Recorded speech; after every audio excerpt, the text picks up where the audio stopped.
Hey, everybody, Jim Cummings here. And if Tigger were here, he'd say, thanks, everybody, for bouncing on in here and enjoying the show.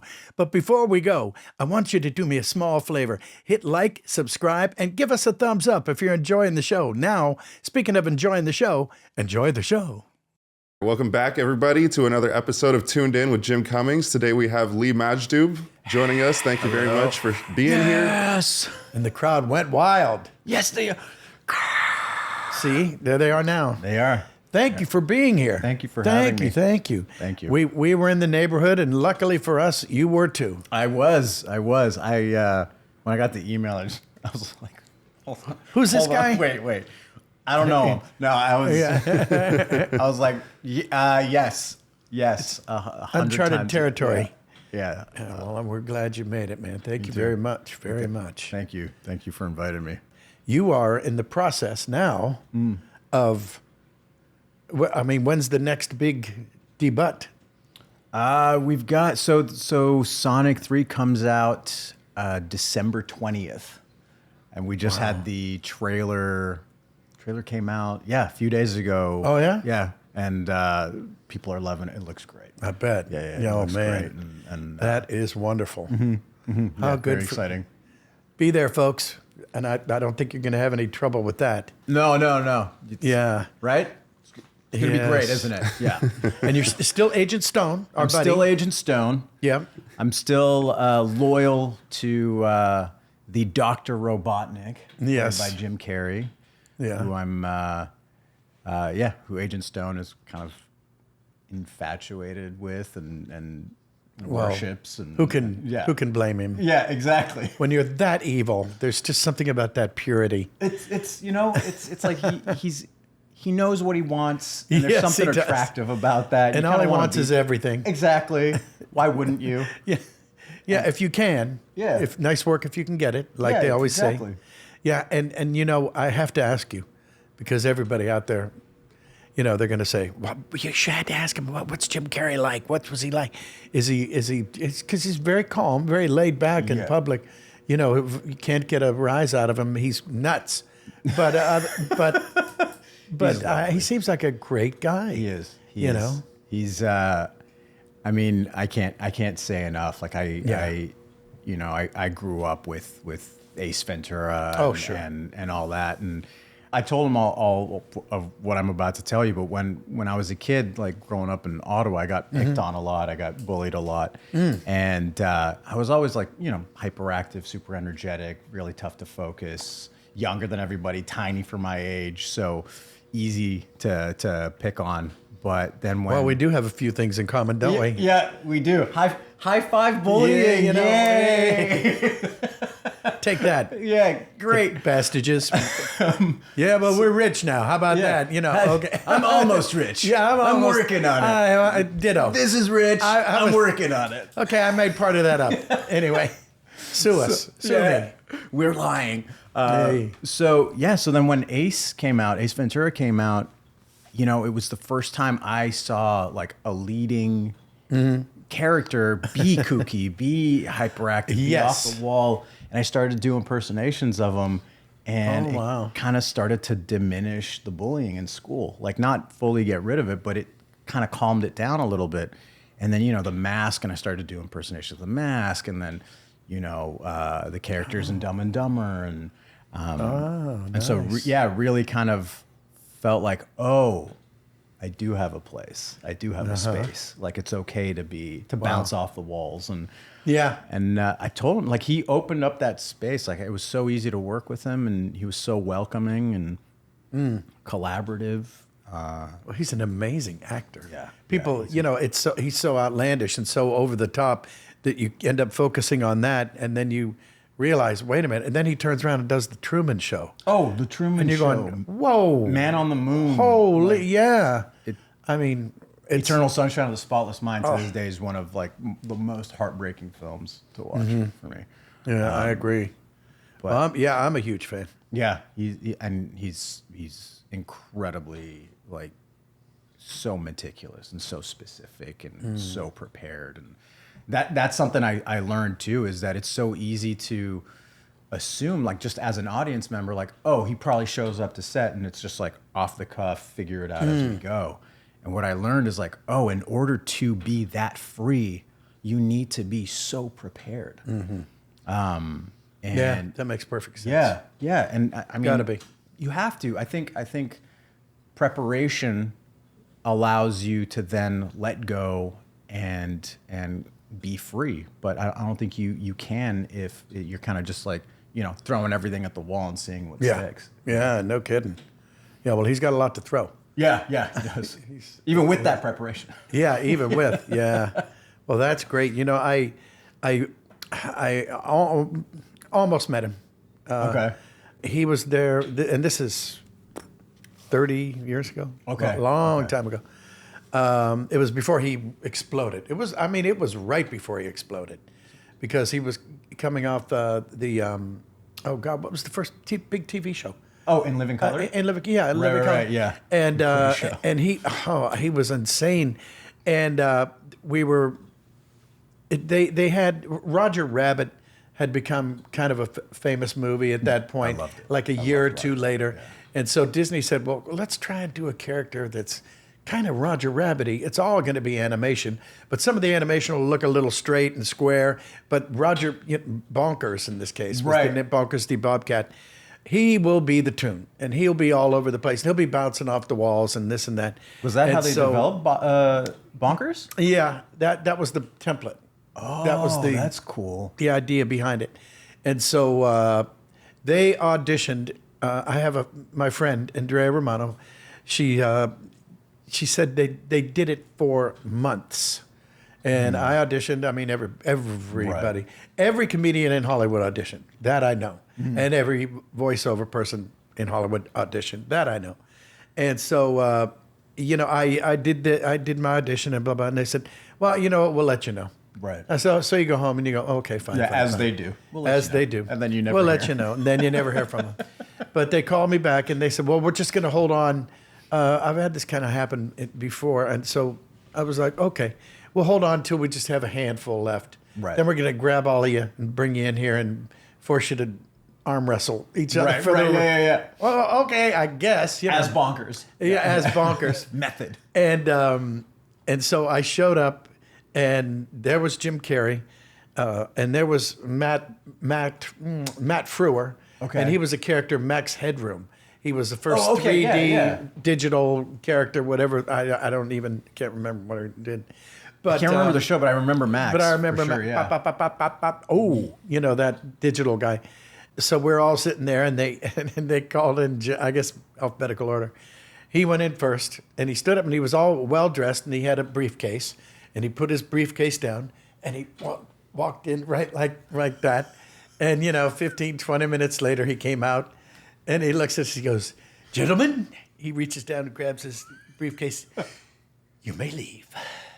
And we're sitting there going, you may leave. Okay. Jim Carrey just kicked our ass. That's pretty good. And I was feeling good about it. I made it to the top 3. And then Matt went in, and then I went in, and then somehow I ended up with it. I was probably cheaper. That was probably it. But was Jim did everybody know of Jim at that time? Yeah, I did. Right. Fireman. Fire Marshal Bill. Fire Marshal Bill. I don't even know how. Let me tell you something. Yeah, and then you realized he wasn't wearing makeup. He did that to his face. It's hard to look at a little bit. In front of him, yeah, and witness it in person and just it's like transforming. Yeah. Oh, 100%. If he went like this, I wouldn't be surprised and pulled something off. He probably could do something that made it look like he pulled his own face off. And there's another face under. Yeah, and there's the Grinch. Yeah. Which he can do. It's incredible that smile, that Grinch smile is it's like no prosthetic help. It's him. Yeah. It's incredible. Yeah, I read that. And it was hard to believe. I'm going. He did it during an interview for Sonic 1 or 2, and they were talking to him about the Grinch, and he just looked at camera and slowly had the He smile. grinched out. Yeah. Ooh. And it's still like, it's one of those things where you become coworkers, you're working together, you get to know each other, and still there's these moments of like having to take a step back Whoa. and feeling like that kid watching it. Sure, or like, yeah. like, it's insane what we get to do and Yeah. what you've been able to do, and how so many, like, I don't know how he's affected so many people, how you've affected so many people, how what we do affects. Oh so many. yeah. It's Well, that- you too. You're in the mix now. You're stuck. Hey, You're in I'm that. I'm happy to be stuck here. I'm Yeah. happy. Do you end up doing a lot of conventions now these days? Or I'm are you starting. starting I'm to? starting to. I would Yeah. imagine. Yeah, I did a Sonic one called Sonic Expo recently, and I engage with fans quite a bit on social media. Oh, good. Yeah. And I mean, for me, it's not just Sonic related. I tend to try to focus on kind of like everything I needed to maybe hear when I was younger, or Oh, that's as great. an artist starting out. So it's always talking about, mental health, the challenges. If you have a dream, just keep pursuing it, no matter how many times you hear no. If your heart's still in it, One thing I was told that really helped me along the way was, if your heart is in line with it and you work hard, it's not a matter of if it will happen, it's a matter of when it will happen. So as long as you just stick with it long enough, That's a good one. something will work out. And so, Wait, would you say that again? I'm going to write that down. If not if, but when. but yeah, That's a good one, man. You're gonna get there You're one gonna day. get there, Jim. yeah. Oh man. But, yeah, that's a good way to put it. That's yeah, well said. Well and that said. really helped me. And so I just try to spread that on social media, and then getting to know the Sonic fans and meeting them in person. And there was one family that said they had driven from San Antonio to LA to have his daughter meet Agent Stone. He's like, all she wanted to do was meet Agent Stone. Dang. I was like, That's a drive. he's like, anything for my family, and she doesn't ask for much. And Wow. that was the one thing, when I asked her, hey, like, we'd like to do something for you. What do you want to do? And she was like, there's this Agent thing. Stone. He's going to Wow. be there. Can we go? And she showed up, and it happens a lot. But I had people dressed up as Agent Stone, and I think it's easy to forget. That's and it's amazing. Like yeah. at conventions, some people dress Yeah, up. yeah. Oh, Yeah, man. or the that's people dressed as great. Robotnik would see me just walking around, and they'd be like, Oh, that's wonderful. give them a little wave, show Yeah. up, take a picture, give them a hug. Oh, God. It's incredible, and And that's got to be a little bit surreal for them. it is. I mean, it's surreal for you. me to Yeah. just. I think and I don't know if you go through it, but it's easy for me sometimes when things slow down. It's easy to feel like, oh wait, hold on, this is it, or I'm never gonna work again, or oh maybe I've been lied to, maybe there's no traction, no momentum, no such thing. And then, I interact with people and get reminded of, oh right, no, this affects me in such a large Oh, way yeah, that yeah. I'm okay. Yeah, Like, I would if- think so. Yeah, That if sounds that like was the some- last thing I've ever done, Yeah. I'm good. I thought the same thing when I did Dumbo Circus.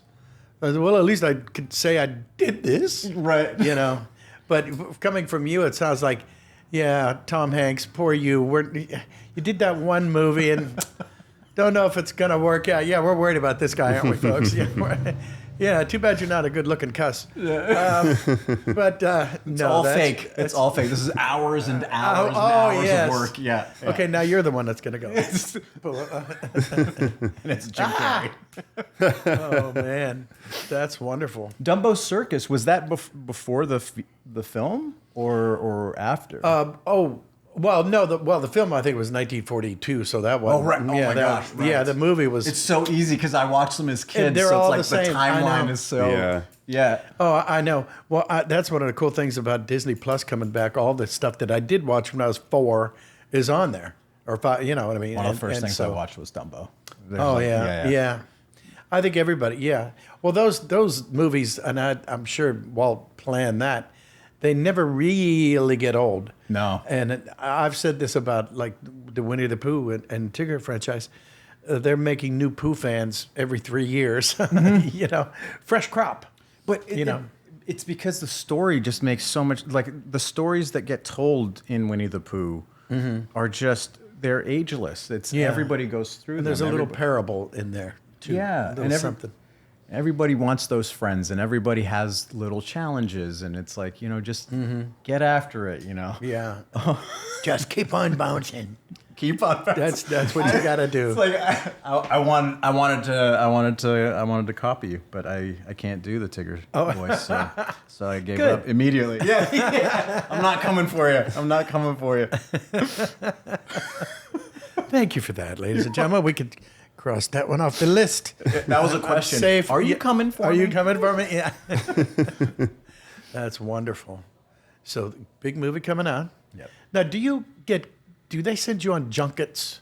Should we be So press junkets? On the first one I didn't, because initially Agent Stone wasn't much of a character. Well, he's growing, and he grew while it was meeting with Jim on set, and Jim took a liking to me, and we started to work really well together and come up with ideas, and with the director we just started to kind of come up with more for that team of Robotnik and Stone and give them more of a personality. And so in Sonic 2, I got to do a junket, but I think it was just because it was post-COVID. So they had some people in LA. I was here doing it virtually. So, I mean, fingers crossed, hopefully I get to do it in person with everybody. Oh, yeah. That'd be nice. It's still a bucket list thing. I haven't done a proper junket yet. There you go. Yeah. Were you a fan of Sonic growing up? Yeah. Yeah. Yeah. I mean, Sonic 2 was the first game I had personally that was like my own. It was the Sega Genesis was the first console. It had been on sale. And Sonic 2 came with it. And so it was the first video game. Sonic 2, meaning the video. Yeah, the video game Sonic 2. Yeah. Was what? You know that I can't. Now I can't remember the damn tune, but you know the one. All the Sonic one. Yeah, they always have. What was little background music, right? You know. It's I'm trying to remember it now. I'm just like I'm hearing what you're saying. Now I did all the wrong. Wait, hold on. I'm like, there's so many different notes now, and I just heard it recently, and I'm like, now I'm stuck. Now I'm like, my brain's glitching. Trying to I remember the title screen and the start and Sonic and with the. I think I always default to Donkey Kong. Damn it. Yeah, that might have been. It might have been. How dare you sing a Nintendo song to a Genesis, a Sega Genesis person? No, but it was the first video game that was mine. And funny enough, I've never been good at the Sonic games. I'm an avid gamer. I love video games. I play a ton of video games. During COVID, I was doing live streaming on Twitch and. And everything. And did you play Sonic? Yeah, I played Sonic growing up. I had the Sega Genesis as well. Yeah. Yeah. I don't remember much about the game. I need to replay it. I just remember they had the loop-de-loops. I just remember button mashing, having him spin. Me too. Right? Yeah, having him spin. Yeah, that was the fun. I just spent so much time. You would get launched. Yeah. Yeah, I don't remember you much. go off a ramp and then bounce off of trampolines and lose all your rings and die. Hated losing the rings. I can hear that noise. Yeah. I can hear the The sound of dismal failure. Yes. What about the cartoons? Did you watch the cartoons? I watched a bit of the Saturday morning cartoons, and they were quite random. I remember. Not very associated with the video games. But yeah, predominantly it was the video games and kind of if I caught it on time on Saturday morning, I'd watch it. I heard that you had been a voice or an original I was voice. Just about to mention that. Funny you should bring it up. Segue. Yeah. No, but I played Sonic. I mean, I played Robotnik. And it wasn't Eggman, and I was glad when they came out with the movies that they didn't call him Eggman. Yeah. because I was like, oh man, now I can't say I was that guy. Right. But I can't believe Jim's still following me around after all these years. I know. But he told you back then. told you can go. Yeah. What is the difference between Eggman and Robotnik? I think I need to letters. know once and for all. Yeah, I think Because it's the same letters. character, isn't it? Is it not the same character? I think it's I the think same it's- character. Yeah. Like the same If image? I'm not mistaken, and the fans are gonna riot if I get this right. No, they know me. It's one is like Japanese, I think, the translation, and then one is American or North American used. And I can't remember if it was Eggman came from the Japanese iteration or Robotnik No, came from I the think rep. I think it was Robotnik did. Right. Because I remember years when they did, I think it was a 65 episode series, but it was done in Canada, and he was Eggman. Okay. And everybody at conventions, like, still they'll see the picture. I didn't know you were Eggman. I go, well, I kind of am, but not really, because Yeah. I was Robotnik. And I was really glad when Jim Carrey came out and was Robotnik. And I Yeah. went, yes.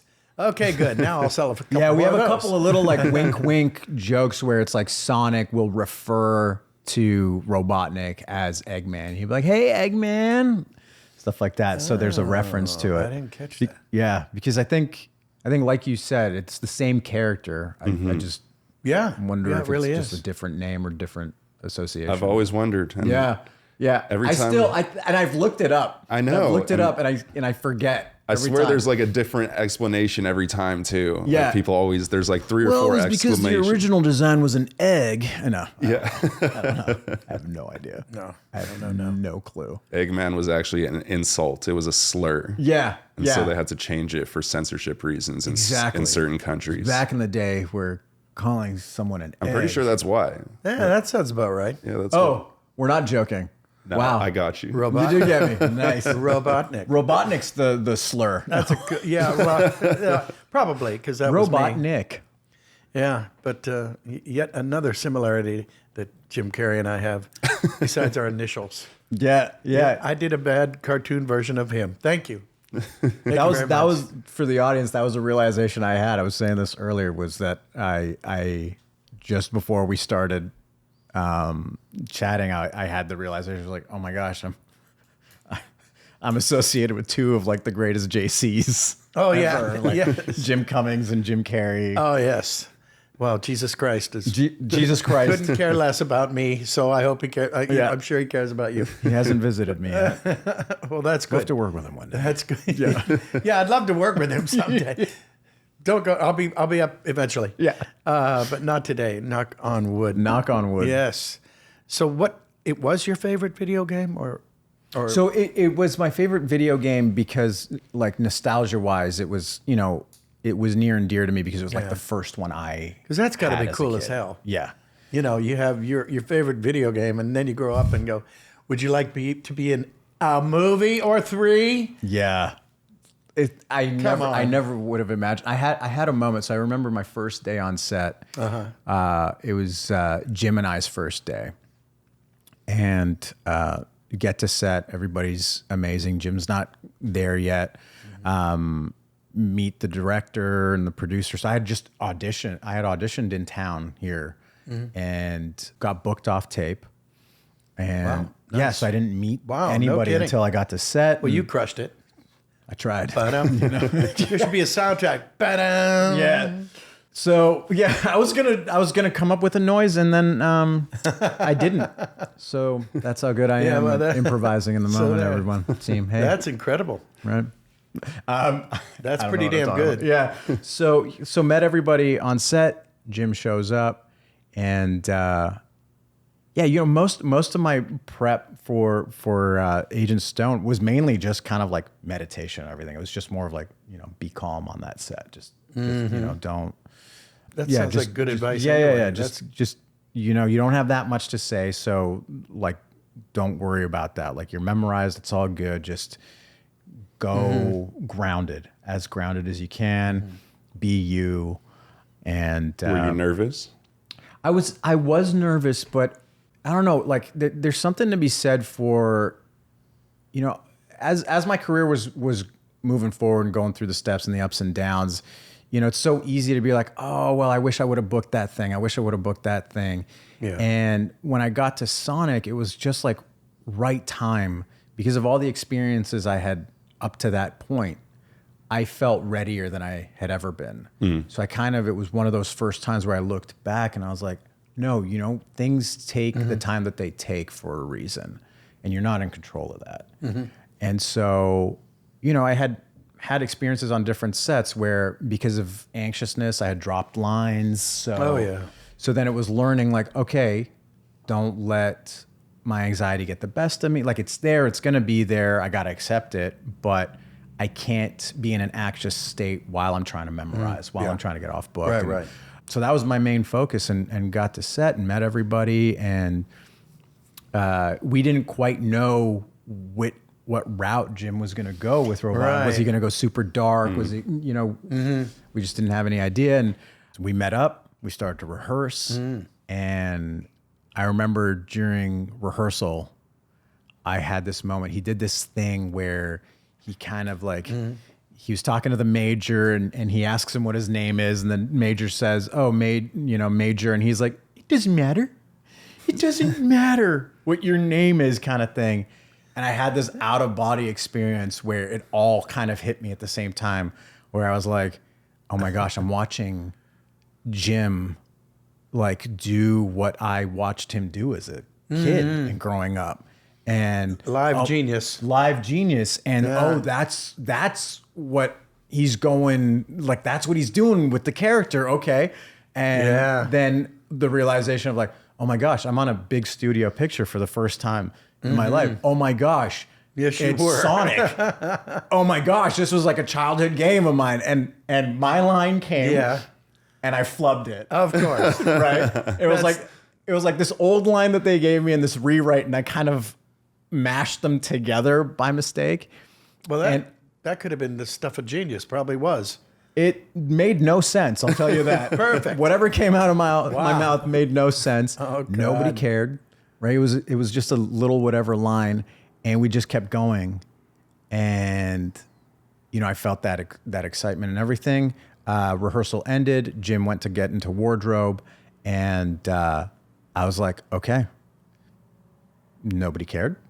It was just rehearsal. Yeah. I'm going to go to the little tent. I'm going to put in some relaxing music. I'm going to breathe Yes. for 10, 15 minutes. And then I'm going to say these 3 little lines 100 different ways just to make sure it comes out of my mouth instinctively rather than having to think about it. Yeah. Is that what you do too? Because I've been known to do that. I don't even have to memorize because I can read them. Oh, really? Yeah. Well, I mean, of course. Yeah. Like with VO, you can. Oh, yeah. Piece of cake. That's one of the things I love most about my it. saving grace. It's the only reason I'm here. Only reason I made it. I don't have to memorize. Yes. I know. It's one of my favorite things about voice acting. It's just, that's one of the things I still say, you know, pursuing and trying to really kick the door down in, and I've gotten some jobs, but I'm still like learning and trying to absorb. And when it comes to do voiceover, VO, you mean? voiceover, and but with Well, memorization, it's like I try to do it as many different ways, doing it impersonations, accents, like just as many different ways as I can, so it glues into my brain. So that's a pretty good method. So then that way it's just, you know, and I find like when I try different accents on, I find different character traits too. So it's like sometimes, you know, I'll go into like a Jason Statham, right? But then I'll find this like kind of groundedness to the guy. I'm like, okay, he doesn't have a British accent. He doesn't talk like this, but he feels right. Right? So then how do I switch it over to my voice? Pretty damn good. Thanks. Yeah, that's pretty good. Yeah. I was like, where is he? I'm right behind you, Jim. Yeah. Oh, perfect. Hello, bruv. You looking for me? You're looking for me, lad. Oh, that's good stuff. Yeah. Wow. Wowee. And so you stole that all from Jason's? No, I'm just kidding. So that whole method is Jason Statham's. No. Yeah. I'm coming for Jason. Yeah. Well, he'll be there, unfortunately. Yeah.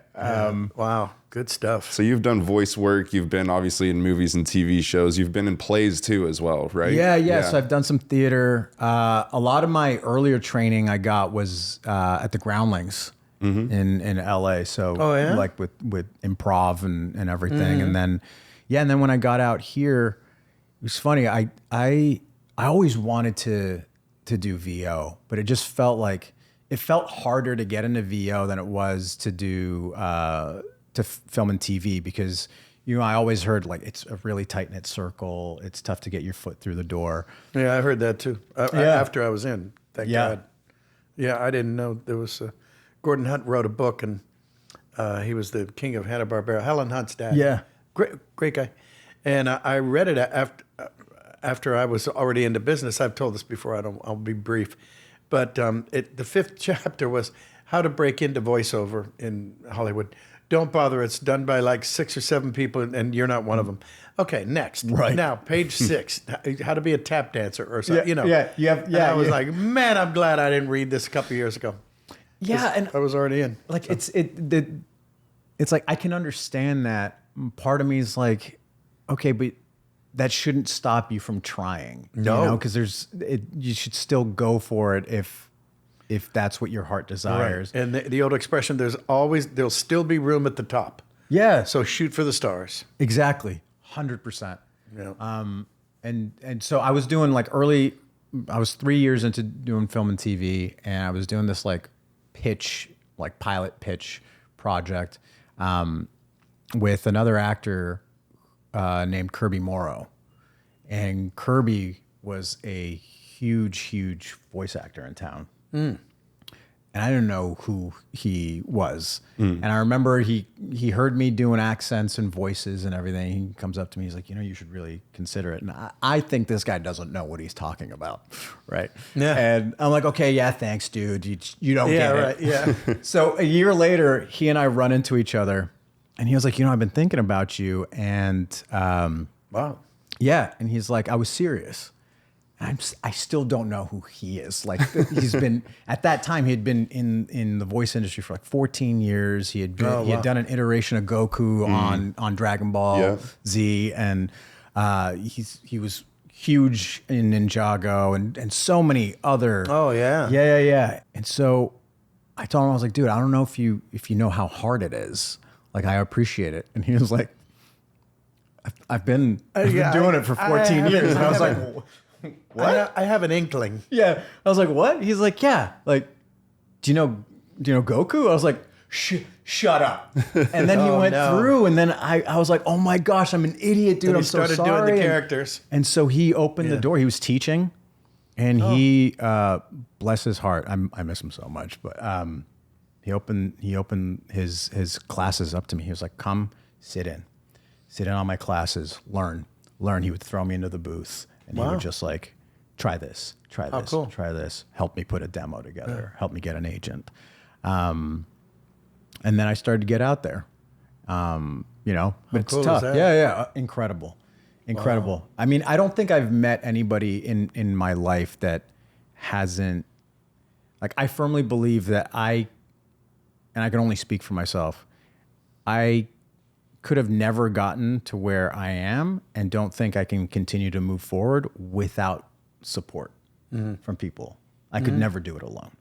You know, I think it's yes, my perseverance. Sure. It's my hard work, but it's having people around you when you need that little nudge of like, keep going. Yeah, go on. You got this. Yeah, you're in here's, I always say it's the universe giving you a little nugget of gold when you feel like, I'm lost. I don't know what to do. What's the next thing? It's like, here, I had that with a teacher at the Groundlings who told me, I was having a particularly bad week, and he was like, don't ever quit. He's like, I was moving to Canada, and he was like, don't quit. You have something. Don't quit. If anything, that's right. If you forget everything we talked about, just always have that in your head. That is such an amazingly good piece of advice. And it was told to me in a long way.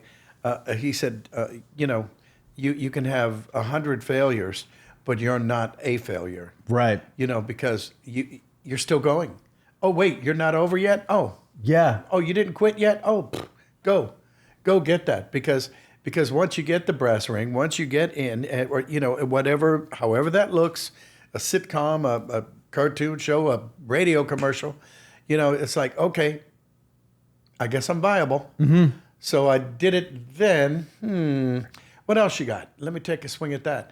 And you don't lose until you quit. Was there did you find that for yourself as well? Like were there times career-wise where there was like someone or many someones that kind of helped you in a moment where you felt, oh man, I don't know what the next step is, or I'm feeling a little bit like yeah, sure. And it's hard. I will say that I was, knock on wood, I was very fortunate because I didn't have a huge gap between. I was told it before. I worked at a video store in Anaheim Hills, and made my first demo tape in the video store, and so I fortunately there were a couple of our customers who were in the biz, and so they knew this person and that person, and I passed out my audio tape. It was cassette way back.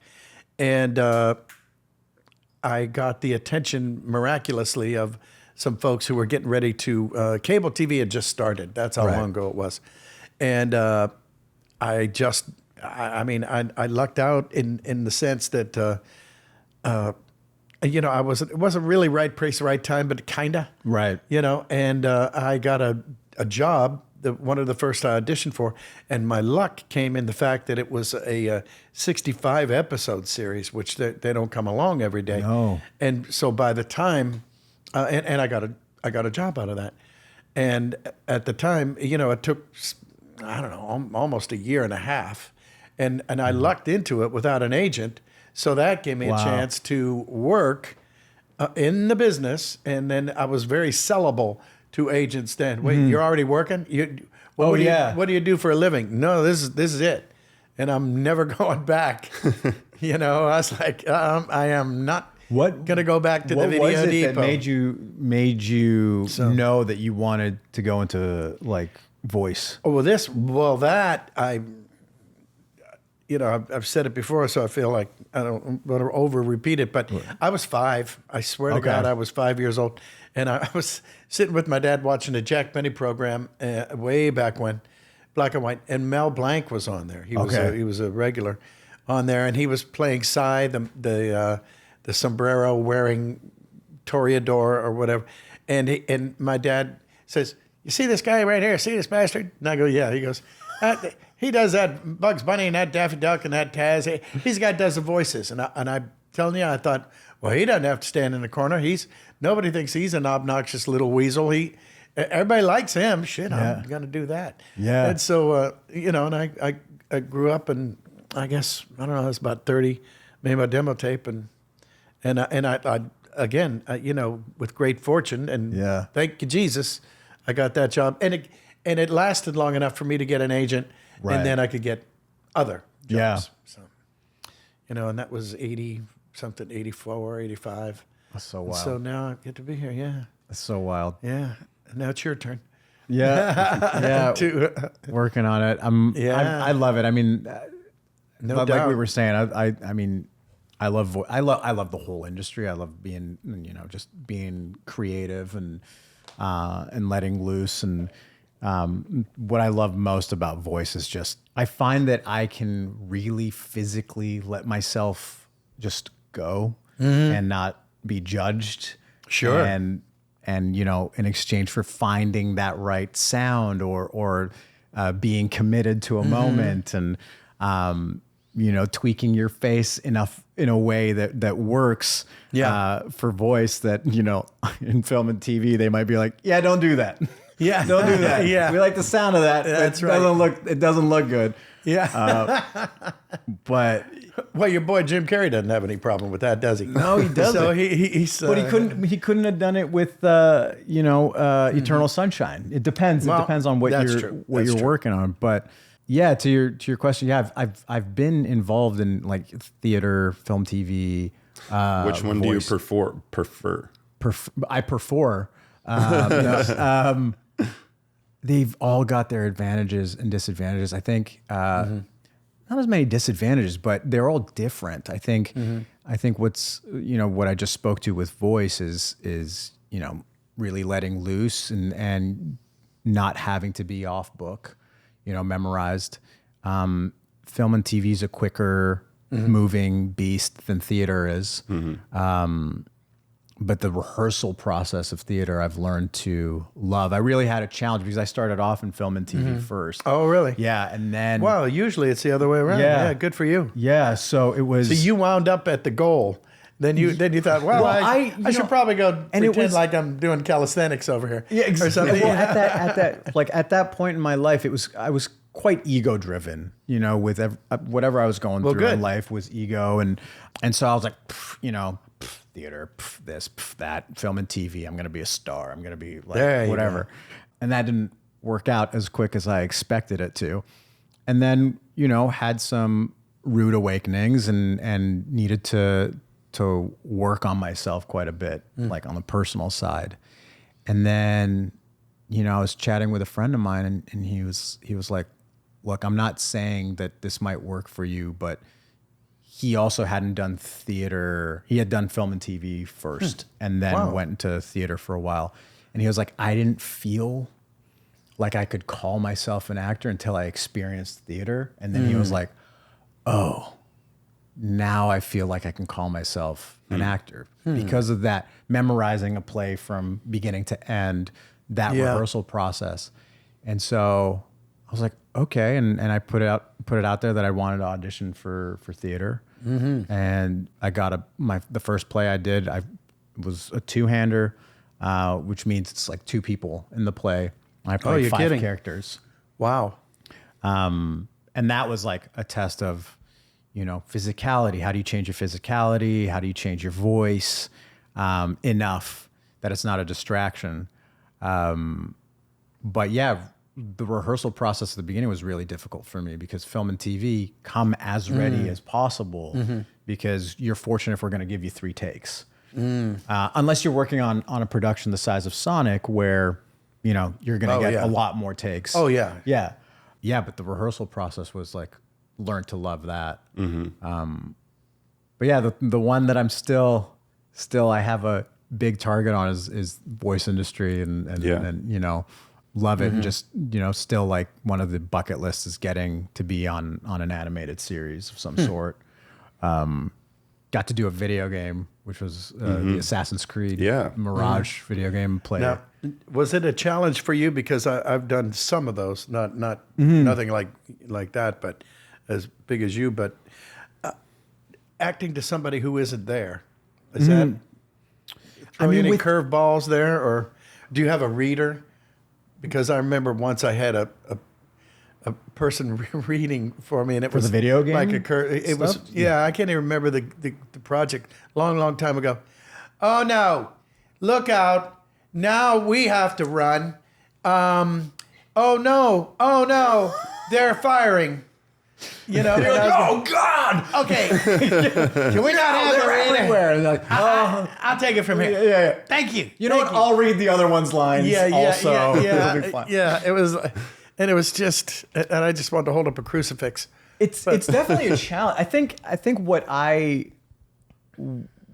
I'm quite fortunate is that with like film and TV self tapes or like going into the room.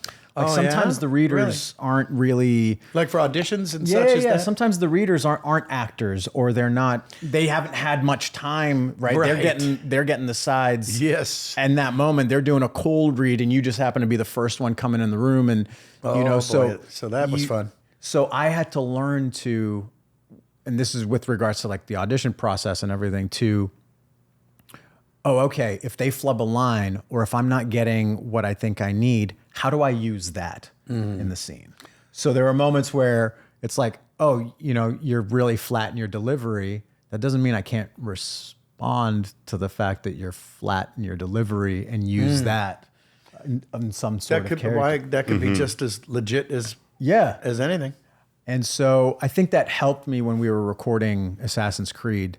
But it's definitely a challenge because so I was recording in town, and then the Ubisoft team was split between Montreal and France. And then our director, I think, was in Ontario. So everything, and I had my sound engineer there. But yeah, so it was all like, on was Microsoft that due to Teams COVID and or such? it was post COVID, but I think it was like we had to move quick in the casting. We had been running behind, so then when I came on board, they were already deep into the process. So I think had everything worked out ideally, I would have gone to Montreal and been there for a while. But yeah, so we recorded here, and and so the director was reading opposite me. But I think again, it's one of those things where everything happens for a reason and takes as much time as it takes. So I had talked with enough people that had done video games. I'd had enough experience, with little bit roles on video games that I now knew what questions to, and because I'm so familiar with video games. Oh yeah. And that world. Yeah, you knew it from the other side. Yeah. I asked a lot of questions. And I know that it was annoying. Good. It was annoying. Every session, it was like annoying at the beginning of the session because they were like, "Oh my gosh, we're running behind." And I was like, "I promise you guys, the questions I'm asking now are going to save us time at the end of the session." There you go. It's just these. So I would ask them. You know what you know. I'm like, "Have you guys recorded the other character yet?" "Oh, we have a couple of lines. Can I hear them just so I know, like, what's the distance between us? That helps. What's the space that we're in?" Because in the description, they'd be like, "Oh, they're walking through a market." And I'd be like, "Okay, well, is it a busy market? Is it not a busy market? Do I need to project? Is she standing in front? Is she walking in front of me? Is it haunted?" Exactly. Do I need to be looking over my shoulder? Right. Am I on a horse? Like, yeah, right. Like, no, it's am not I an riding open a air turkey? market. Like, who knows? Yeah. So it was good to know those things going in, and even then, when they'd be after we'd record, we would come back and do re-records because they're like, "Oh, okay, we thought they were going to be 2 feet away, and now they're 6 feet away." Oh, and sure. So, yeah, that's right. Or someone's performance was way more projected than mine, and so to match, which. Yeah, now. Do you have occasions where you can do recordings on camera, off camera, with the cast, with a group? Now, the whole. Because I think that's so much easier. That's better. I think better. I've always wanted that. Have I? Yeah. I don't know if I. I mean, we did a little like fun little indie kind of podcast. Like radio play. Was this like the Pokemon? No. That you did? No. You know about the Pokemon thing. Yeah. No, this was just a few years back before COVID.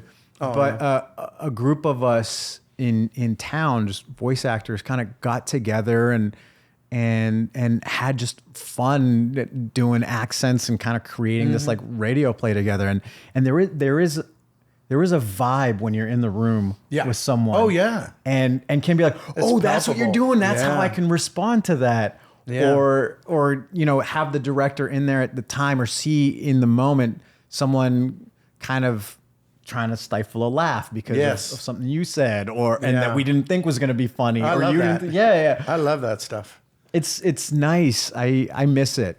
I haven't had too many opportunities at it, but yeah, it's definitely like seeing group records or those things of like, oh, sure. Oh, I wanna. Oh, yeah. Are they not doing that anymore? Well, they're getting back to it bit by bit. One of my favorites lately has been Star Wars Clone Wars and Star Wars Rebels. And one of my things that I was so proud of and I enjoyed doing was cracking up Steve Bloom and ruining a take. And I said, "Okay, don't start laughing till after I stop talking, because then I have to do it over again. I'd rather just you." I loved your character. Yeah. I loved your Oh, character. Hondo? Oh, yeah, he's my buddy. Hondo Thanks. was the best. Yeah, thank you. Well, yeah, well, it's so fun. They let me get away with murder. I never said, well, I'm lying. The first take, I always did what they wrote. Okay. That's like my own personal rule. That way they can't say that you're being right. obstinate or uncooperative. And then I do it Tough right. to work with. Tough to work at. Yeah. And then I just change it around. So, and it's a lot of fun. Yeah. I mean, I just, because I think if you're keeping yourself happy, that translates. 100%. Everybody. I think if you can picks find the up on it. fun, I always tell people, find the fun, whether it's in an audition. I mean, they're always figuring out ways. These gardeners, lawnmowers, leaf blowers. They've got it out for us. They've got it out for us. They are. And this is an actual leaf blower. It's I don't know if you guys have it's those not where you manned. live. It's just a hovering leaf blower. Is that door open? That door's not think open, the is the it? door is wide open. Maybe we Oh, should, is that what it is? we took the precaution of they're going to bring in After the these messages, we'll be right back. Yeah. After these messages, we'll be right back. I remember that. I remember that so very well. And I used to walk around doing that, trying to perfect that because it was very stentorian. It was like a cartoon Orson Welles. Would they have different characters sing that song, or did they just really have? Well, it was. I'm trying to I think remember. it was just a bumper. Right. Yeah. Between, I couldn't remember if they then had they'd like sell you different sugar pops. Yeah. Or something. Anyway, we're back after that raucous cacophony. I mean, that leaf blower did not want to hear about Hondo. No, it didn't. no. Yeah, that's true. Yeah. Yeah, that's right. We were talking about me. to hear about that. I'm sorry. That's a Please. horrible Hondo. I sound more like what's the character's name from Phantom Menace? That's like like Andy, how are you doing? Like just the flying little Phantom Menace. Whoa, what, Yeah, Jar Jar from Binks? No.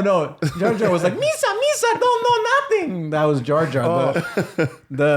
He was the guy that owned Anakin and his mom. He was just He worked at the auto shop? Yeah. Oh, right. Yeah. What's the good-looking guy? Yeah. Super good looking. Anyway. Yeah. And he had the rings. The rings on. Yeah. Just a little flying, big-faced thing. Anyways, I digress. So back to Hondo. Oh, yes. By all means, back to Hondo. No, I'm just kidding. Well, I'll give you a little tip. This is like what I accidentally fell across years and years ago. If you do a terrible impression of somebody famous, nobody knows who it is, you can call it a new character. Yep. Fair. And if you do a perfect impression of one of your relatives, aunt or uncle, nobody knows who that is. New character. And then you could put two people together.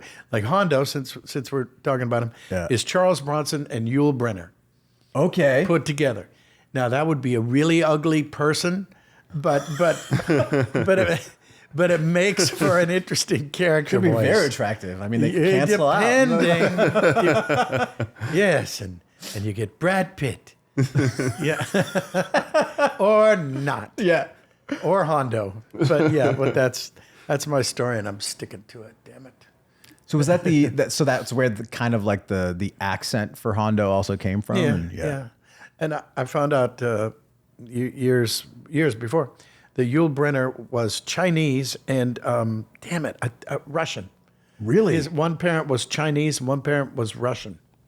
Wow. Yeah. Did not know that. Yeah, Me either. interesting. That's insane. But you get an interesting accent Yeah. when you, which made me think about the blending of the accents and coming together. It's really fun to play around with accents and see, if I merge this and that, what do I get? That's the lovely thing with voices we were saying. It's just like, I feel like there's so much more opportunity to play. You speak a few languages, correct? Yeah, I speak Arabic and French. Yeah. Do you think that contributes to your creation of voices, mannerisms, or voices, or anything like that? I know it for sure because we moved around a lot, like in my childhood. So my first language was Italian. Wow. Yeah. No kidding. Yeah. And then we left Italy and moved to Switzerland when I was like 4.5. And so, I stopped speaking Italian and we were in the French part of Switzerland. So that's where English and French kind of came in at school, Arabic at home. And then, Boy, what a gift. I mean, all these languages. And so because also moving around a lot, I ended up just spending so much time with action figures. and creating voices for all these action figures. And then I would like play soundtracks to like the action sequences. And so I think it was like speaking the languages. I really have, I think, a good ear for accents as well. So I can automatically, just with playing around, figure out, oh, this is where my tongue should go, or this is where the voice sits. Well, that's interesting. Yeah, but I didn't know, like, you know, people would always ask me, oh, can you help me with this accent? Like, I got to do this for an audition. And I just would never know how to explain it to them until I started to watch someone who focuses on dialects in the industry. Like, I was watching his YouTube videos, and he was talking about the technicality of like where your tongue's located. And so then I was like, or that is where it's in that the is mask, where I put it. Yeah. so to speak, right? Yeah. That is where my tongue is located when I do that. Oh, okay. Yeah. That might be a better way to explain it to people that don't like hear it and know how to mimic it. I think I'm a great mimic. Yeah. Oh, that's good. And typically when I'm working on new accents, I always start, like I tell people, I was like, don't worry about starting off like very stereotypical. It's a great starting point. And then start to like tweak it. Yeah, that's right. Yeah, sure. Yeah, and bring it down. And, That makes perfect sense. That's good advice, I think. Yeah. Yeah. Have you ever do seminars or anything like that? Because once in a blue moon, I'll get tapped, and I don't know that I'm good at teaching. Yeah. You know, it's just. I've had it. I've like talked to a few classes. Yeah. But the focus is typically more on like, you know, Q&A and which is what I prefer. I don't want to sit and tell you my story and then I take up some of your time and you don't get a chance to ask me a question that, you know, might be really important to you.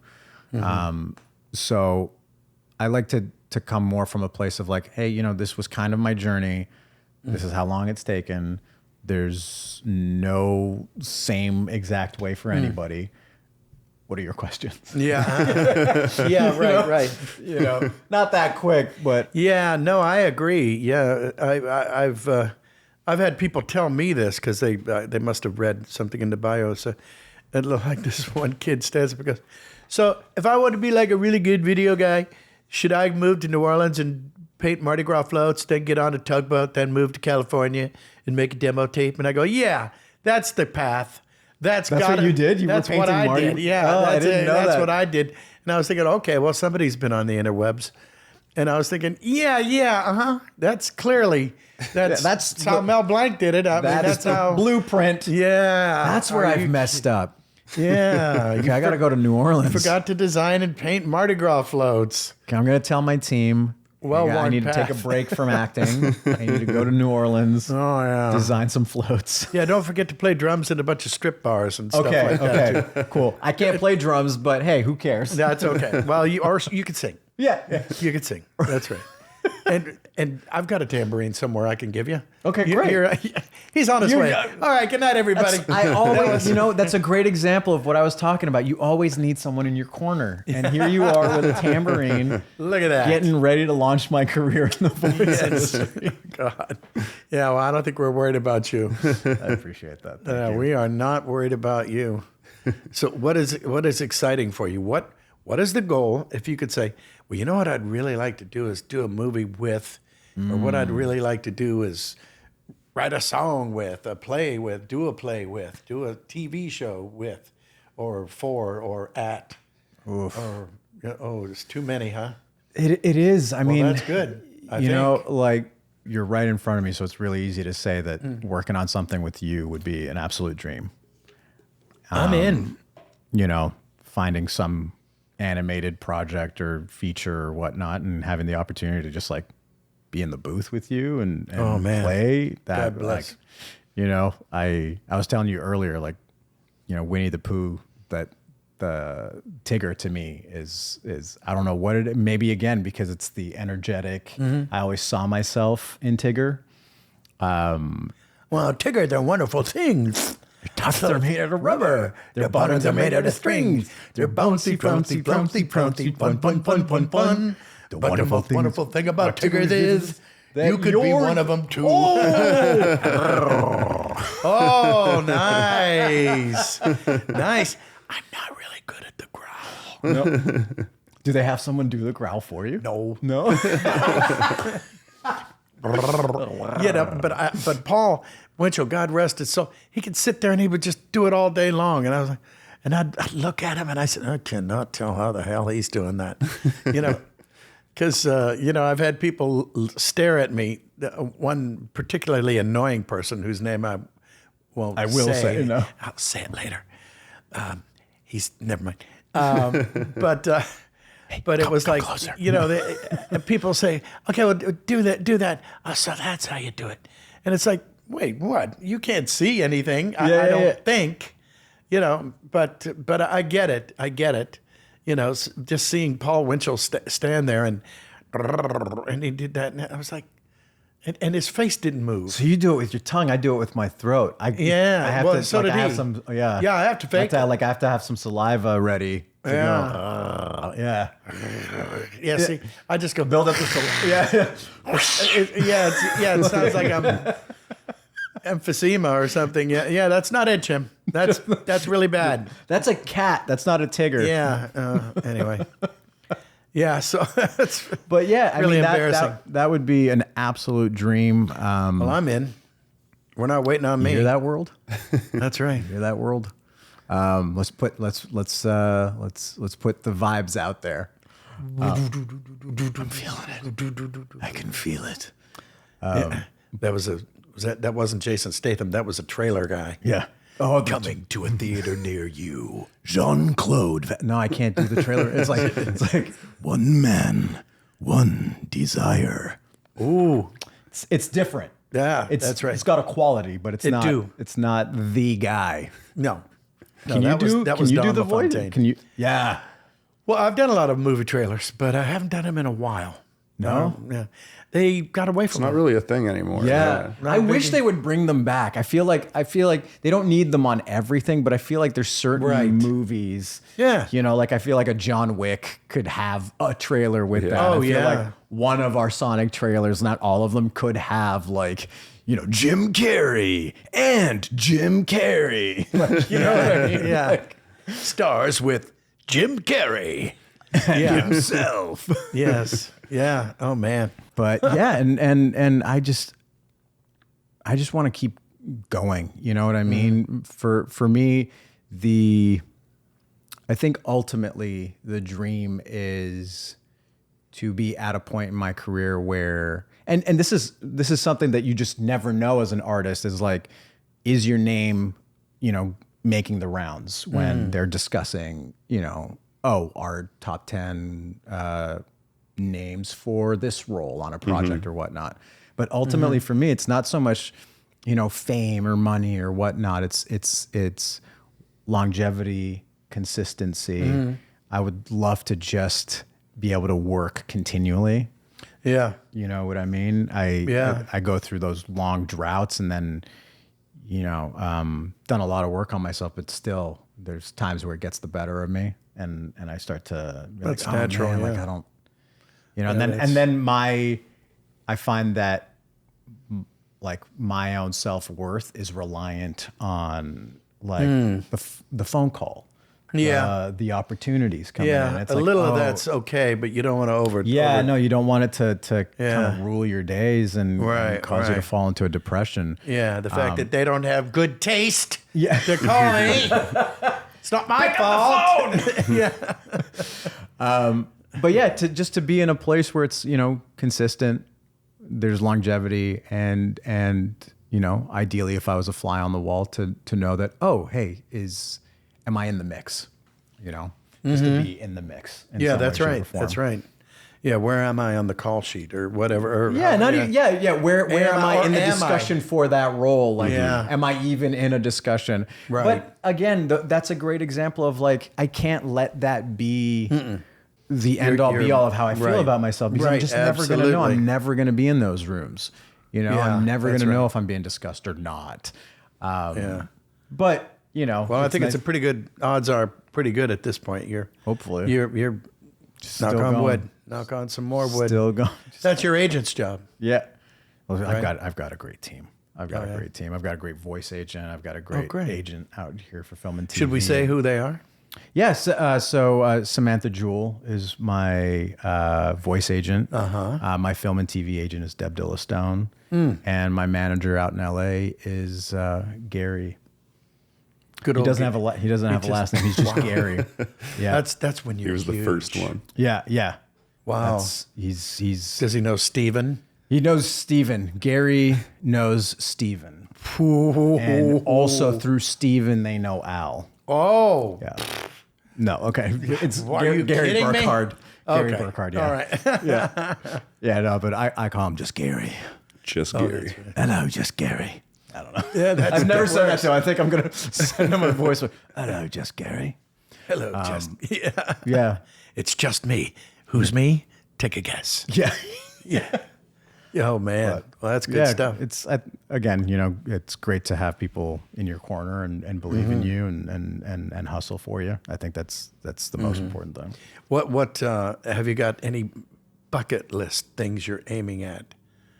Specific. You're a pretty young guy and you've been pretty successful. So I know you've knocked a few buckets over, but is there what's a bucket list?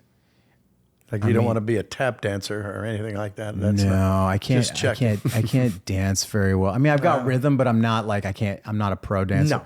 I'd actually love to learn to sing. I don't. I don't know how to. I don't sing well. I think I'm good at mimicking. Again, it was like I can mimic Metallica, but I can't. Yeah. But then you want me to sing in my voice? I can't. It's. I'm like flat and pitchy at the same time. Well, Like- I can't believe I actually have a thought on this because it's very specific. But, when I was a little kid, and I mean little, we got transistor radios, and I kind of learned to sing by imitation. Right. I was imitating people Right. who were singing, and I can remember there was one. Oh God, I can't think of who it was. But the gypsy cry, and Peppino, oh you little mouse, why don't you go away? It was a novelty song in the Right. States, probably not even all over the States, but just mimicking those guys. And then the Beatles came along, and I was like, oh, I'm gonna mimic these guys, and of course I can't do any of them any justice, any good whatsoever. But you kind of We could sure talk put as them. things together, and and you kind of take it from there. But I think, and I've always said, if you do a bad impression of somebody, it's a new character. Right. So, same with singing. Same So anytime thing. they need someone bad to sing singer, in they a movie, call me. I'll be like, that's a character choice. They sing horribly. Yes. Right. They'll sing their hearts out, but they won't do it well. Yeah. Who was it? Well, it was My Fair Lady, right? Rex Harrison. He couldn't sing and was happy to prove it. And he was there. There's something and amazing just about that. Went in and did it. And the other one was Tommy the Who. And who was Oliver Reed was the bad guy. Was it Oliver Reed? I think. God, I'm showing my age here. But and he couldn't sing at all, so he didn't. But he still sang. And Clint Eastwood in Paint Your Wagon. Did Clint Eastwood sing? No. Okay. But he thought he was. Right. But he could have fooled him, and he didn't fool anyone. But he was. And then Lee, was it Lee Marvin? I was born under a wandering star. And it sounded just like the Drunken Bears at Disneyland. Oh my gosh, The that's Country hilarious. Bear Jamboree. That's what it sounded like to me. And I go, he's drunk, or so it was, just as flat as you could be. So, fun things to know and tell. So don't try this at home, kids. Or go ahead. Yeah, I mean, give it a try. Why not? Try to sing, learn to sing. But I do think, like stuff like that is the way to go. Is hear it, mimic it, hear it, mimic it. Yeah. Same thing with voices. Same thing with like accents. Same thing with, you've got your phones and you can just record, like play something back, record it. Does it sound similar? No. Okay. Can you tell what the difference is? Oh, okay. Maybe I'll try this, or I sound too sharp or whatever. I'm like obsessed with stuff like that. With me, it's like, well, the other guy was better. That's the difference. Yeah. Okay, fine. Well, I clearly suck. But Jason Statham doesn't. So No. you'll always have him. Yeah. To pull him out. Bless Jason Statham. I didn't know I'd ever be able to do that voice, and I just kind of fell into it as a. That works. That works. Yeah, but you gotta do the. I find that too with voices and stuff. There's something. There's physicality that I need. There's there's squinty eyes brings some sort of intent. Oh, it does. Yeah. Clint Eastwood. Yeah. Clint Eastwood is you there. can't do Clint without. Yeah. Yeah. Well, I noticed that too, and body language helps in voiceover or singing. We were talking about it the other day. I remember Entertainment Tonight came out to the studio when I first started doing Winnie the Pooh and Tigger many years ago, and they taped me on mic, and if the sound was down, I would still be able to tell you if I was doing Pooh or Tigger, because Tigger would stand like this, and he would ready to bounce, and Pooh was. I sloped my shoulders down, and my stomach went out, and it was like, oh, that's Pooh. I mean, so I guess there's something to that. The body language goes into the language. Was there a way that you came up with those voices? Like, do you remember if there was like you just kind of played around? You're like, oh, I like the sound of that. I'll go on with that. Those two were probably the first two biggies that I was ever associated with. In fact, no, they weren't. But they were established from the early '60s when I was in the audience, because they made those first three shorts. They were 20 minutes, 22 minutes. Winnie the Pooh and Tigger to Winnie the Pooh and a Day for Eeyore, and I think it was just Winnie the Pooh. But they put them together, Disney did, and turned it into a feature. So now it's like 66 minutes long. Right. I think it has to be 59 or 60 minutes to be called a feature. movie. Yeah, it has to. So, and then they won the Academy Award for Best Animated Feature. And then they went away for 20 years. Right. They didn't do it, which I don't know why. Yeah, but I'm weird. glad they didn't, because it gave me a chance to grow up, and then I could audition, and then I was okay, good.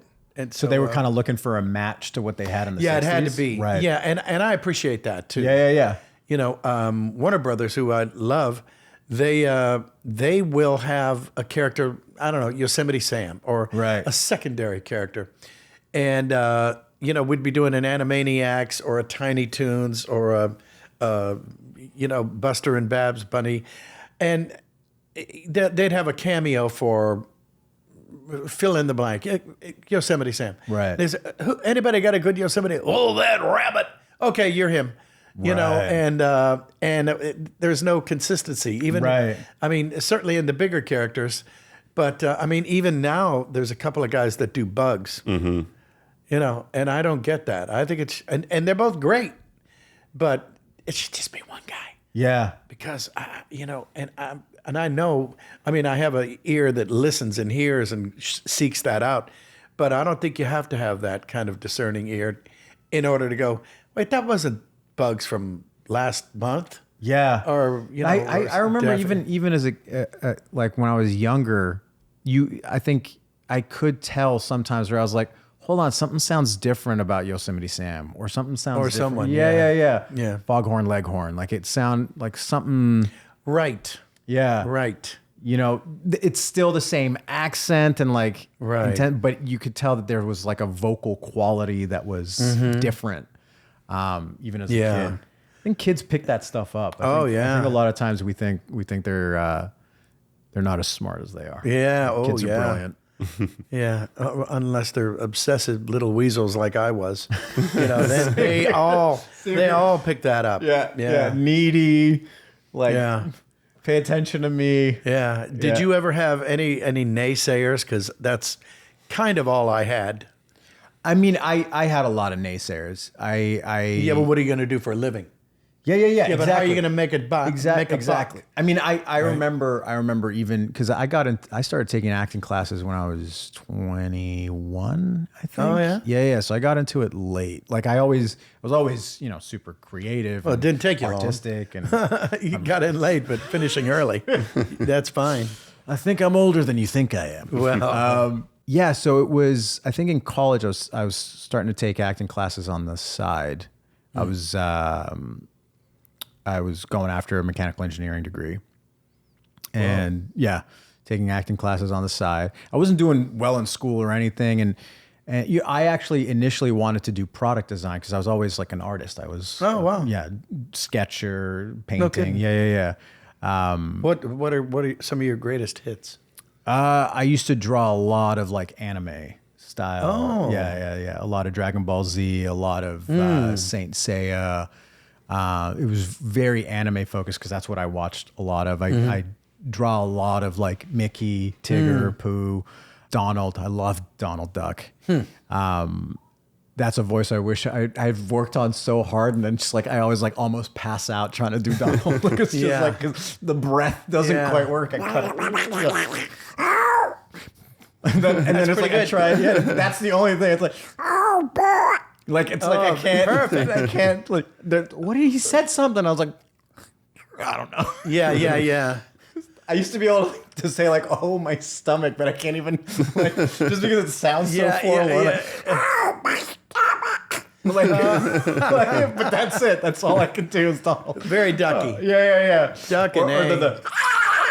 Oh Yeah. Whenever you get angry and stuff.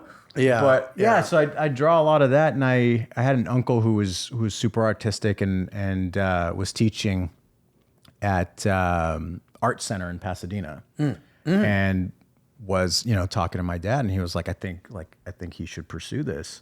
Wow. And and my dad, I understand now, being an adult and us having talked more. But at the time, he was like, "No, you're sciences or something else, because I don't think there's a future in art. I don't think there's right. So yeah, but what are you going to do for a living? Exactly. And later on, we had a talk years later, and he was like, your mother and I had gone through so much in our youth that we didn't and struggle, and we had worked so hard to provide our kids with a life Right. away from struggle. We can't have you and here you grow go up and blow it. Yeah, well, no, but his fear was that now I have a kid who's making the active decision to pursue something that's going to be a difficult life. Yeah, that's fair. And I'm happy we had that discussion, because for a long time I was like, oh, why can't they just support me? Why can't they just? So I understand it now, and being grown now, I'm like, right, like how tough is that to work so hard, and then your kid's like, yeah, I'm gonna go choose one of the toughest things to do. Yeah. But that kind of helped motivate me a little bit. And then it was a lot of like people in school that, like, when they found out I was taking acting classes, they thought it was just like a hobby, and I was like, no, I'm gonna do it. And then they'd make fun of me. Sure. But I think Well, a lot get of it out of your system. Yeah, I think a lot of my life, like within school and everything, it's always been, oh, you're too tiny. Like, I was very athletic. I was never a jock, but I was very athletic. I was always smart, but I wasn't like in the nerd crowd. I wasn't in the athlete crowd. I was always kind of like other. So, always told too small to play football, and then I played football well. I was too small to play soccer, and I played as a goalie. And then I was too slow, but then I was the fastest kid, playing forward, in the league. Do you respond well to negative criticism? Because that's kind of all I did. Yeah, was that? Yeah, I mean, you're not going to do you are going to be all these stories, and that made me more determined than this is really weird, because they could have said, I think you're onto something. You should really go and pursue that. You can really do it. Go get him, Tiger. Yeah, go. Yeah, you the man. And that would have been okay, yeah. But having them go, never in a million years, and I go, oh hell, now it's on now. Right. You will be gargling those words. I think negative criticism motivates me, or especially back then motivated me. But there was always the flip side of I would turn it inwards as well. So then I would take that and beat myself up, and so I had a lot of like. That's like one of my big challenges. I have a horrible negative voice that's gotten better over the years and the work that I've done. Yeah, I would think. But yeah, so it was let like your resume cure you. Yeah, but also like mental health work and therapy and everything. Like, I've had to put a lot of time into just, silencing that, or not even silencing it, but learning not to listen to it. So, fully. But so, yeah, I think the negative or people being naysayers really did light a fire under my ass. But I would also take that home and kind of look in the mirror and be like, oh, you're not going to amount to anything. You're right or whatever. And then so it was a constant battle of like, no, I'm going to prove them wrong. And then it'd be like, no, they're right. Oh, no, I'm going to prove them wrong. No, they're right. So I think it would have been a good balance of like, I think ideally it would have been a little bit of like, hey, I don't know if you can do that, but maybe you should try. Yes, there you go. So it's kind of find that balance of like, oh, okay.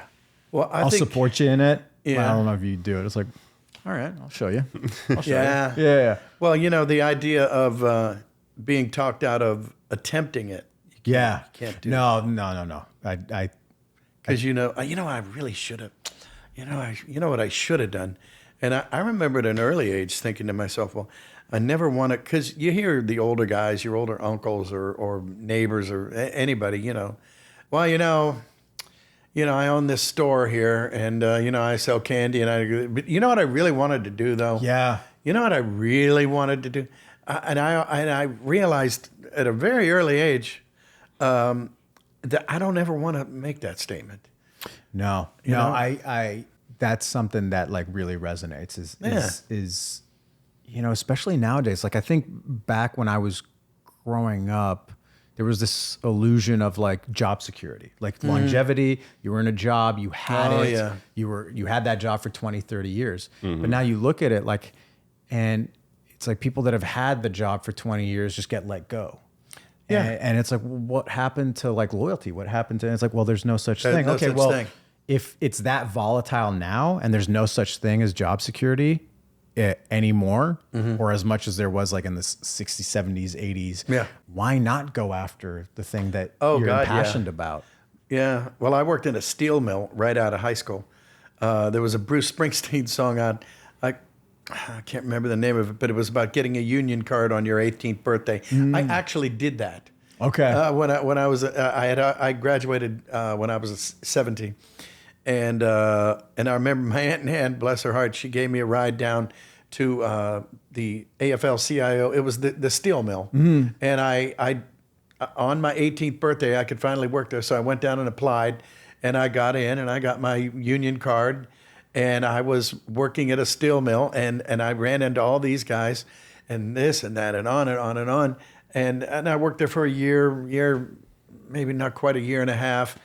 And I remember at that point, I'd left Youngstown, blah, blah, blah. And then all these people that were, if you made it 20 years, you got retirement, right? You got a severance, you got a this and that. And there were so many people that worked for like 16, 17, 18, 19 years, and they just had to walk away. Yeah. The steel mill just shut down. It shut down. That was it. I can't imagine that. And man, you had your 19 and a half years in, and all you got was unemployment. And then you had to keep plugging away for another, 20 years till you hit 65, and then you got some retirement, Social Security. Yeah. But I mean, at that point, you've been doing the same thing for 19 years over here, and nobody cares what you did in a steel mill. And you didn't get any practical experience for anything other than going to work besides in like a steel mill.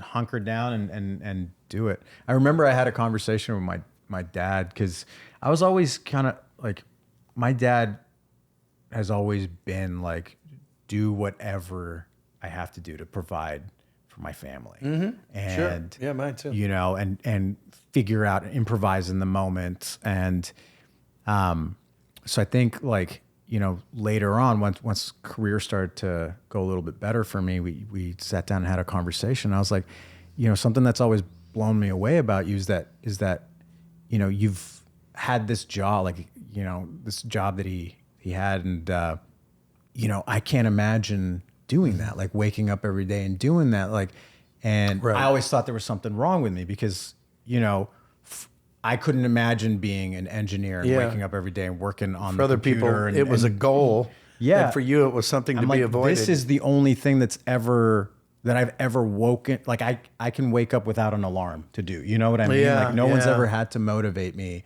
to be artistic and a performer.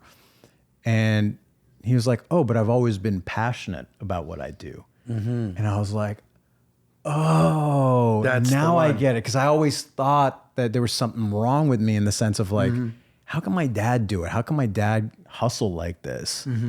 And I can't find that fire in me unless I'm doing this. Yeah. And he was like, "No, there's a specific part of the job that fires me up that I'm passionate about." That's and all I was you need. like, I get it. Yep. I get it. Because that's And the to be kind of able to thing- have that conversation with him, and for us to talk, person to person, and be in a place to talk about like, why didn't you agree with like my decision to act, and him be in a place to be like, I was just worried. I just didn't know how to communicate that to absolutely. you. I was just really worried. Yeah, yeah. Well, it was He's same like, for I'm me. your biggest fan, and I was just worried. Yeah. And I was like, why didn't you tell me that when I was young? Yeah. But again, maybe like you said, maybe that might have been the fire I needed. It was concern, yeah. Yeah. Because they would say, yeah, but what are you going to do for a living? Yeah, but how are you going to eat? How are you going to make money? I go, yeah, but what if I do it well enough to make money?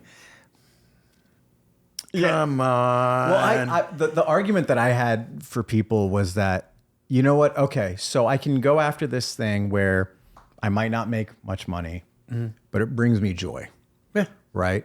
And hopefully it affects people in a positive way. Or I can pick this other job where it allows me to buy a house, I have a car, I have a family, I have the white picket fence, and it's the ideal picture of like what life should be. And I wake up every morning and I hate my life. Like, is that sustainable? Yeah. Right? Yeah. I'd much rather be happy, affect people in a positive way, spread light, and struggle financially. Yeah. Ideally, you get both. Yeah, ideally, I was going to say, that's all good except that last part. Yeah. But I do believe in the idea of abundance, and there's enough for everybody, and so I'm not worried about that. But at the time it was that, early on, especially where it's like working retail, working at a 24-hour burrito place, doing background work, doing stand-in work, like just hustling everywhere I could to just, I know I know I'm doing the right thing, and I got to just keep going and figure out like, how do I maintain it? How do I keep putting food on the table or paying rent in order to like pursue this thing? There you go. Yeah. Yeah. Keys to the kingdom. Keys to the kingdom. Keys to happiness. Yeah. That's the answer. Yes. Yeah, it kind of is. It really is. Do whatever you have to do. Yeah. That's something I get asked by some people is like, oh, like I feel kind of, sad that I have to have like multiple jobs and everything, and I don't know if I can put as much time into my acting. I was like, don't ever feel ashamed about like having to okay work to or make a doing living. like these side gigs or whatever in order to have a roof over your head and feed yourself and feed your loved ones, and also on top of that, give you the opportunity to pursue this thing, because one day it'll happen. It's just gotta keep. right now is really Well, tough. you don't lose till you quit. Exactly. That's what I tell people too, is anybody that tells you it didn't work out, it's because they stopped doing it. Stop trying. That's right. Not to say there's anything wrong with that. I used to look down on it early on, and then I saw people struggling, and I was learning more and more, and I was like, oh my God, there's something really, like I tip my hat off to people that can realize, oh, my heart isn't in this anymore. Especially when you've put years into it. Well, you have to know that. Yeah. Yeah, and then to have that realization and be like, oh, my heart's not in it. I'm not passionate about this. I think I got to do something different. Like that. That's really courageous you have to enough do. bumps It's on your like- head from banging your head against the wall. Yeah, exactly. I mean, you just keep going until you don't have it in you anymore, or you keep going make until it. you're underground. Until you make it. Or, Until Until you make but it. that's what I mean. Yeah, there's two things that are going to stop you. Your heart's not in it, or that should stop you. Your heart's not in it, you die. That's true. Yeah, that second one. Yeah. That'll do it. That's right the there. only guarantee. That's the only guarantee. Death and Oh, taxes, right? That's the No same. kidding. Yeah. Well, we should do some voice swappage, don't you think? Yeah, I you think wanna we're try getting some? there. Yeah. What are the voice swappages? It's like I'll give you a character of mine, a phrase, Oh no. and then you repeat it in a character of yours, Okay. and we can swap that or leave it as is, or you pick the character of your choice, and I'll pick somebody, no. and I'll let's see. Oh man, I I'm don't know. starting to sweat. All right. I'm gonna get put on Okay. the Well, spot. let's see. Well, see, I know that you like Tigger. Yeah. But and you don't have to do Tigger. You have to do it in. You could say his. Here, take it away, Christopher. Yeah, you help Like, help us explain it. help us Like out a here. voice from like Assassin's Creed. You would do Okay. your character from Assassin's Creed. Which but, is just like a deep Arabic accent or a light Arabic accent. so you do like whatever Jim says, whatever line, you just imitate that line, but in your character voice. Okay. And then vice versa. Okay. Yeah. And then you would take a character, whichever character that you've Okay. performed as. Okay. You say a line of theirs, Jim will imitate it as one of his characters, like Darkwing or Winnie the Pooh or whatever. Okay. Okay. All right. Okay. So sure. Alrighty. You want to start it off? Or- Sure. Okay. So, and do I say it in the In voice? character? Okay. Yes. In okay. character. We work in the dark to serve the light. Okay. Who should that be? Maybe Pooh. I think would be. We work in the dark to save the light, and of course the honey. You must save the honey. Assassin Pooh. To hear Pooh, I never thought I'd want to see Pooh with like an assassin blade. Yes. And the like outfit. Swing. I don't know how to use this. Like using it to scoop honey. Yeah. Yes. Pooh, But just a smackerel. that is not what we use that for, Pooh. But I just need the honey. I never knew I wanted to hear Pooh say that so bad. Yeah. There's no manual with this stuff. So let's see. I guess it's my turn now. Okay. So Darkwing Duck. We'll do some. Okay. Or should it be Darkwing? Darkwing's good. And character of your choice. You can return. I am the terror that flaps in the night. Okay. Do off the top of my head, do you know any other characters that I've done that would be like I could just do it as Basim? I mean, Agent Stone. Yeah, you could Agent just Stone. Okay, so I am the terror that flaps in the I night. am the terror that flaps in the night. Okay.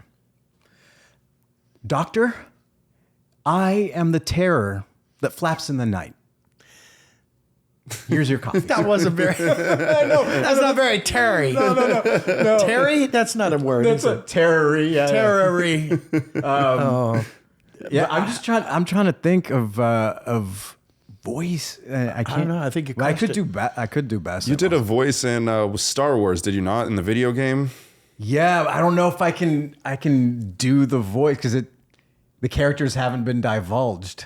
You're restricted. Yeah. Oh, well, do a bad Yoda. No, I'm just.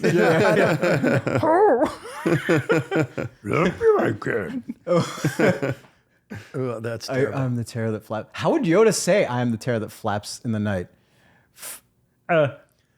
Terror I am. Flap in the night I do. Yeah, right. That's pretty good. Yeah, Something like that. I could see the ears. Yeah. Flappy, flappy. It's more like Yoda from Return of the Jedi. It's like, Who's your where he's kind of favorite impression to do? Who's your favorite? Oh, my favorite impression. I mean, I used to do Jim a lot. I used to do Ace a lot. I don't know if I could try an Ace Ventura. Yeah. I could try an Ace Ventura if you give me a line. Oh, okay. How about Or I could give him an When Ace he- line, and Yeah. then he gives me a line. I'll do it as Ace. Sure. Okay. I'm in Psychosville, and Finkel's the mayor.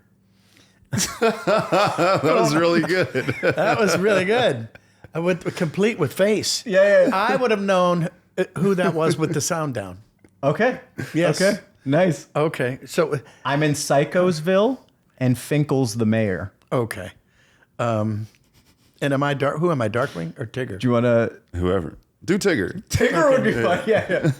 I am in Psychoville, and Finkel's the mayor. This is great. This is great. Okay. All right. I'm a happy guy, man. What line? Yeah, Give me a okay, line. give and you a we'll see line. if we Here, can do. let's see. Yeah, we'll let's do do Ace. one more. We'll see if Do Ace one more. can. Okay. I'm sorry, Jim. No, this is good. How about do a Robotnik line? Yes. Robotnik. Oh, let me guess. You must be a friend of Smiggly. Let me guess. You must be a friend of Smiggly. Let me guess. You must be a friend of Smiggly. Yes. That's damn fine. That's great. I love the mannerisms. I have to. I can't do Smiggly. Like I can't. Yeah, You can't. You have to really commit. Yeah. doing it. Yeah. Well, he's a huge fan of the show, so he'll probably be calling you and congratulating you. He'd be Or like, not. don't ever do that again, Lee. Yes, And I'd be like, yeah. Gotcha, Jim. I'm sorry. No problem, boss. You got it, pal. Yeah. Hey, yeah, Sonic 4, you bet. Yeah. Yeah, I'm now I'm just like, I want us to do this all day. I'm just trying to figure out voices and stuff of like what we could do. But yeah, it's like I wish I had more of a toolkit. I don't know. You're doing pretty well. Well, thank you. I Like- appreciate that. Do it as do it as Now we're Donald. off. What do you have coming up next for you? Do you have anything Yes. that you want to plug? Anything you want to say? Some advice to give? I mean the advice I think we've talked a lot about. Just if it's something you want to do, you just keep going for it. Don't let anybody tell you can't do it. That's right. And then as far as stuff coming out, I got I'm doing a voice, a couple of voices in the new Star Wars game. Nice. And we've got Sonic 3 coming out December 20th. And I'm on a show biggie. right now. I don't know if I can talk about the show. Yeah, don't you hate that? Yeah, we've but had a But few be of on the lookout. yeah, fun show on be on the Amazon lookout. is what I'll say. Yeah. All right. there you go. Yeah. Thank you. Thanks for having me. This was a blast. I wish we could do this for like 4 hours all day. It's just Somebody part to Well, this. feel free to come. Thank Feel free to come back on anytime. yeah. Amazing. I would. you so much. Lee. Thank you so much, Jim. Thank you so blast. much. All right. blast. Thank you. Fantastic. Thank you again, everybody, for watching another episode of Tuned In with Jim Cummings. I'm producer Chris. Jim, how are you doing today? It's another day in paradise Yep. with Lee Majdoub. Thank you for joining us today. Really appreciate it. Before we end, my sister's gonna kill me if I don't Okay. ask you to. I have two sisters. Okay. Say something as so her name's Aisha. If you could say hi to Aisha as Pete. Well, how you doing there, Aisha? I can only imagine what an incredible thrill it must be to meet me. And then Miriam. He's very shy. He is. He's super shy. I love Pete. And then Miriam loves your character from the Frog Prince. The Princess Ray. and the Frog. Princess of the Frog. Yes. Yeah. Well, Miriam, how you doing, darling? It's me, your buddy Ray. Now don't make me light my butt. I'm kidding with you, darling. Go ahead, make me light my butt. It's all right. Thank you so much. Don't try that at home. Thank you so much. Oh, thank you Thank so you. much. Yeah, I didn't want to ask, and I was like, you know what? My sisters, I gotta Good. ask. Yeah, I gotta ask. Now, that's what it's all about. Putting you. smiles on faces. I appreciate you. Thanks for bringing your smiling face. Thank you. Thank you so much. And you all out there, don't forget to like and subscribe. We're across 85,000 subscribers on YouTube. Woo! Thank you all. And to our Patreon users, as usual, thank you all for your support. If you're not a Patreon member, you can join us there at patreon.com/Jim Cummings Podcast. Jim Slash- Cummings Podcast. Yes. Patreon. What is it again? Patreon.com. Patreon.com/Jim Cummings Podcast. Be there. Or be Be rectangular. Yes. I got it on the first try. And we'll see you in the next one. Thank you very much. And scene. Great. That was a good first Thank take. you. You wanna jump in on anything? Yeah. What time is it?